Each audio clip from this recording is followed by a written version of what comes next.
ज्यांनी स्त्री मुक्तीचा, स्त्री शक्तीचा पायास्तंभ उभारला, स्त्री शिक्षणाचे महत्त्व पटवून मार्ग विकसित केला, त्या महात्मा ज्योतिबा फुले, माता सावित्रीबाई फुले यांच्या क्रांतिमय कार्याला शतशतदा करू वंदना, शतशतदा करू वंदना, शतशतदा करू वंदना.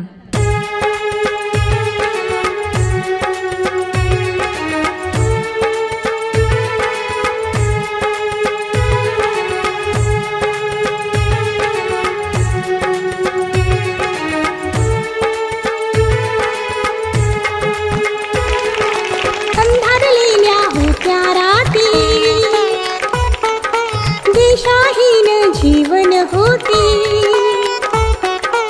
अंधारलेल्या होत्या राती, दिशाहीन जीवन होते. उजाड राणी बाग फुलविली, कष्ट तिने हे केले. उजाड राणी बाग फुलविली, कष्ट तिने हे केले. कष्ट तिने हे केले, कष्ट तिने हे केले. आशेचा किरण बनली सावित्रीबाई फुले, आशेचा किरण बनली सावित्रीबाई फुले, सावित्रीबाई फुले.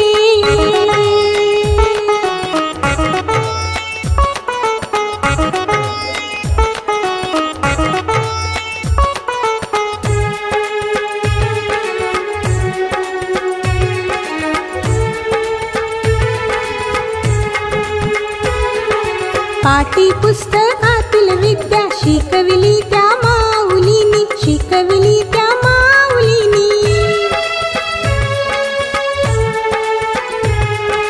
हाल अपेष्टा तिने सोसुनी, शेणाचे गोळे झेलूनी, शेणाचे गोळे झेलूनी. अंधारलेल्या होत्या राती,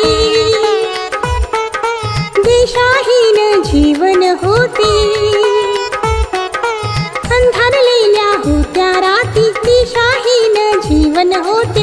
उजाड राणी बाग फुलविली, कष्ट तिने हे केले.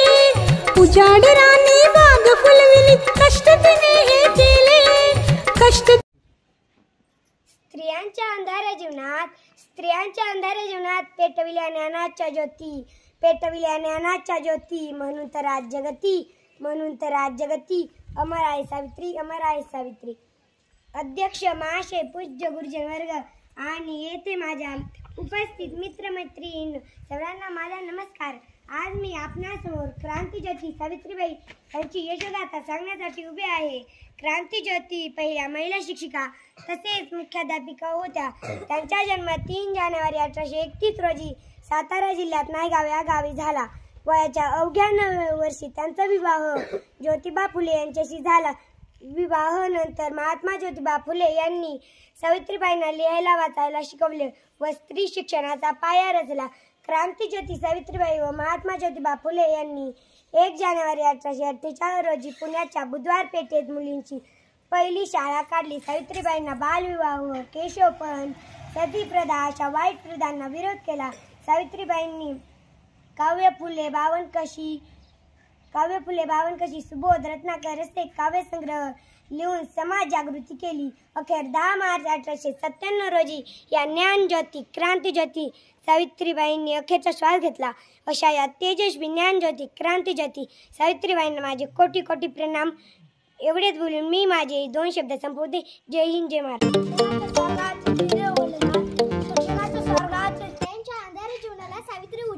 स्त्रियांच्या अंधाऱ्या जीवनाला सावित्री उजाळलेस तू. क्रांतीज्योती ज्ञानज्योती दिनांची खरी माय तू. क्रांतीज्योती ज्ञानज्योती दिनांची खरी माय तू. अध्यक्ष महोदय, गुरुजन वर्ग व येथे उपस्थित माझ्या बालमित्रांनो, आज तुम्हाला सावित्रीबाई फुले यांच्याबद्दल जे काही 2 शब्द सांगत आहे ते तुम्ही शांत चित्तेने ऐकून घ्यावी अशी माझी नम्र विनंती. सर्वांना माझा नमस्कार. माझे नाव अक्षता मोलगीते आहे. सावित्रीबाईंचा जन्म 3 जानेवारी 1831 रोजी सातारा जिल्ह्यातील नायगाव येथे झाला. भारतीय स्त्री शिक्षणाच्या जन्मदात्या म्हणून त्या ओळखल्या जातात. ज्या काळात स्त्रीने घराबाहेर पडणे पाप समजले जात होते, अशा काळात ज्योतिबा फुले यांनी स्त्री शिक्षणाचा विडा उचलला. त्यांच्या कार्याला सावित्रीबाईंनी खांद्याला खांदा लावून साथ दिली. प्रथम शिक्षण घेऊन मुलींना शिकू लागल्या. रूढी परंपरागत समजुतीने ग्रासलेल्या समाजाकडून अनेक अपमान त्यांना सहन करावे लागले. लोक त्यांच्या अंगावर दगड व शेण फेकून मारत असत. स्त्री प्रथम शिकली पाहिजे. पुरुषाप्रमाणे न्याय हक्क मिळाला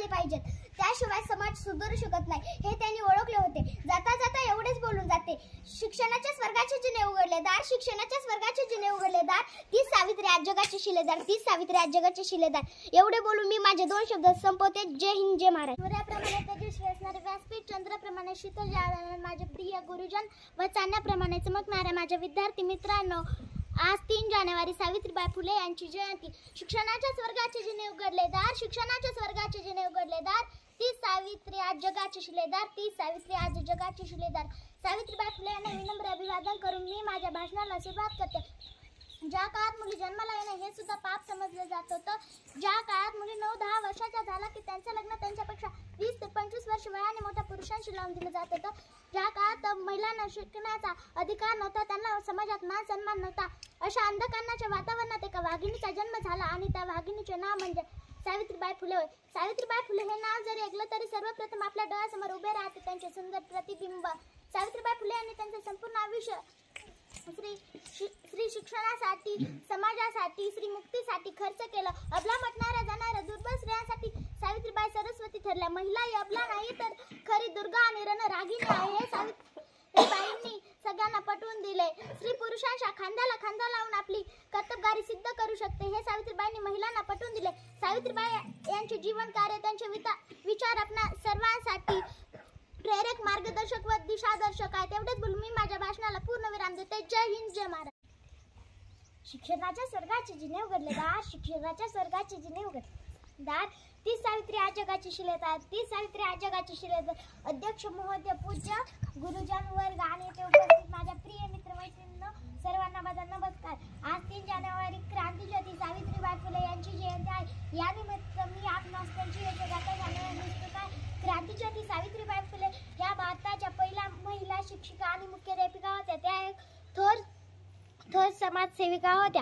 क्रांतीज्योती सावित्रीबाई फुले यांचा जन्म 3 जानेवारी 1831 रोजी सातारा जिल्ह्यातील नायगाव येथे झाला. त्यांच्या वडिलांचे नाव खंडोजी नेवसे पाटील आणि आईचे नाव लक्ष्मीबाई हे होते. त्यांचा विवाह वयाच्या 9व्या वर्षी महात्मा ज्योतिबा फुले यांच्याशी झाला. ज्योतिबांनी सावित्रीबाईंना शिक्षणाची गोडी लावली. जाता जाता एवढेच बोलून जाते, स्त्रियांच्या अंधाऱ्या जीवनाला सावित्री उजळस तू, क्रांतीज्योती ज्ञानज्योती दिनांची खरी माय तू. एवढेच बोलून मी माझे भाषण संपवते. जय हिंद, जय भारत. शिक्षणाच्या स्वर्गाला जिने उघडले दार, शिक्षणाच्या स्वर्गाला जिने उघडले दार. तीच सावित्री आज जगाची शिलेदार, तीच सावित्री आज जगाची शिलेदार. शिक्षणाच्या स्वर्गाचे जिने उघडले दार, शिक्षणाच्या स्वर्गाचे जिने उघडले दार, शिक्षणाच्या स्वर्गाचे जिने उघडले दार. ती सावित्री या जगाची शिलेदार, ती सावित्री या जगाची शिलेदार. आजच्या कार्यक्रमाचे अध्यक्ष महाशय, वंदनीय गुरुजन वर्ग आणि इथं उपस्थित माझ्या मित्रमैत्रिणींनो, आज मी काही तुम्हाला 2 शब्द सांगणार आहे, ते तुम्ही शांत चित्ताने ऐकून घ्यावे अशी माझी नम्र विनंती. ज्ञानज्योती सावित्रीबाई फुले भारतातल्या पहिल्या महिला शिक्षिका तसेच थोर समाजसेविका होता. त्यांचा जन्म 3 जानेवारी 1831 रोजी सातारा जिल्ह्यातील नायगाव या गावी झाला. त्यांच्या आईचे नाव लक्ष्मीबाई, वडिलांचे नाव खंडोजी नेवसे पाटील होते. वयाच्या अवघ्या 9व्या वर्षी सावित्रीबाई फुले यांचा विवाह महात्मा ज्योतिराव फुले यांच्याशी झाला. त्या काळी मुलींना शिक्षणाची परवानगी नव्हती, त्यामुळे लग्नापूर्वी सावित्रीबाई फुले यांनी अशिक्षित स्त्रियांच्या शिक्षणाचा हक्क मिळावा म्हणून महात्मा ज्योतिराव फुले यांनी सावित्रीबाईंना प्रथम शिकवले. 1848 मध्ये सावित्रीबाईंनी मुलींसाठी पुण्यात बुधवार पेठेत पहिली शाळा काढली. या शाळेत शिक्षिका होण्यास मान सावित्रीबाई फुले यांना मिळाला. एवढेच बोलून मी माझे 2 शब्द थांबवते. अध्यक्ष महोदय, पूज्य गुरुजन वर्ग आणि त्याच्यामुळे माझे मित्रमैत्रिणी, स्त्रियांच्या अंधाऱ्या जीवनात पेटवल्या ज्ञानाची ज्योती, स्त्रियांच्या अंधाऱ्या जीवनात पेटवल्या ज्ञानाची ज्योती, म्हणून तर आज अमर आहे सावित्री, अमर आहे सावित्री. अध्यक्ष महोदय, पूज्य गुरुजन वर्ग आणि ते उपस्थित माझ्या मित्रमैत्रिणींनो, सर्वांना माझा नमस्कार. आज मी आपणासमोर क्रांतीज्योती सावित्रीबाई फुले यांची यशोगाथा सांगण्यास उभे आहे. क्रांतीज्योती सावित्रीबाई फुले यांचा जन्म 3 जानेवारी 1831 रोजी सातारा जिल्ह्यातील नायगाव येथे झाला. वयाच्या अवघ्या 9व्या वर्षी त्यांचा विवाह ज्योतिबा फुले यांच्याशी झाला. विवाहानंतर ज्योतिबा फुले यांनी सावित्रीबाई फुले यांना लिहायला वाचायला शिकवले. स्त्री शिक्षणाचा पाया रचला. 9 जानेवारी 1848 रोजी मुलींची पहिली शाळा काढली. जाता जाता एवढेच बोलून जाते, किती भोगले किती सोसले तरीही तिने शिकवले, किती भोगले किती सोसले तरीही तिने शिकवले. स्त्री शिक्षणाचे धडे पुढे जाऊन तिच्या लेकीने गिरवले. जय हिंद, जय महाराष्ट्र. समाजाला जिने दिली ज्ञानाची सावली, समाजाला जिने दिली ज्ञानाची सावली. धन्य आहे ती क्रांतीज्योती सावित्री माऊली, धन्य आहे ती क्रांतीज्योती सावित्री माऊली. सन्माननीय व्यासपीठ, वंदनीय गुरुजन वर्ग आणि येथे उपस्थित माझ्या मित्रमैत्रिणींना, मी संस्कृती, सर्वांना माझा नमस्कार. आज 3 जानेवारी क्रांतीज्योती सावित्रीबाई फुले यांची जयंती. सर्वप्रथम मी क्रांतीज्योती सावित्रीबाई फुले यांना माझे त्रिवार वंदन.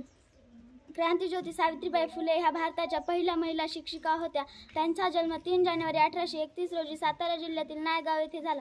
त्यांच्या वडिलांचे नाव खंडोजी नेवसे पाटील व आईचे नाव लक्ष्मीबाई असे होते. वयाच्या अवघ्या 9व्या वर्षी त्यांचा विवाह थोर समाजसुधारक ज्योतिबा फुले यांच्याशी झाला. विवाहानंतर ज्योतिबा फुले यांनी सावित्रीबाईंना लिहायला वाचायला शिकवले. ज्या काळात मुली जन्माला येणे हे सुद्धा पाप समजले जात होते, त्या काळात क्रांतीज्योती सावित्रीबाई फुले व ज्योतिबा फुले यांनी मिळून बुधवार पेठेत मुलींची पहिली शाळा काढली. शाळेत मुलींना शिकवायचा पहिला मान सावित्रीबाई फुले यांना मिळाला. मुलींना शिकवायला जात असताना लोक त्यांच्या अंगावर चिखल, दगड, शेण फेकले गेले तरीही सावित्रीबाई डगमगल्या नाहीत. म्हणूनच तर म्हणतात, फूल ना रहे धरती पर फल कहाँ से आएगा, फूल ना रहे धरती पर फल कहाँ से आएगा, ऐसे काट कर तुम्हारा वंश कहाँ से बढ़ जाएगा. जर धरतीवर मुलीच नाही राहिल्या तर तुमचा वंश कुठून वाढेल. अखेर 1897 मध्ये पुण्यात प्लेगची साथ आली. सावित्रीबाईंनाही प्लेग झाला, त्यामध्ये त्यांचा मृत्यू झाला. म्हणूनच एपीजे अब्दुल कलाम म्हणतात, मंजिलें उन्हीं को मिलती है जिनके सपनों में जान होती है, मंजिलें उन्हीं को मिलती है जिनके सपनों में जान होती है. फिर पंखों से कुछ नहीं होता, हौसलों के उड़ान होती है, हौसलों के उड़ान होते. मी संस्कृती माझ्या भाषणाला इथेच पूर्णविराम देते व या व्यासपीठाची रजा घेते. जय हिंद, जय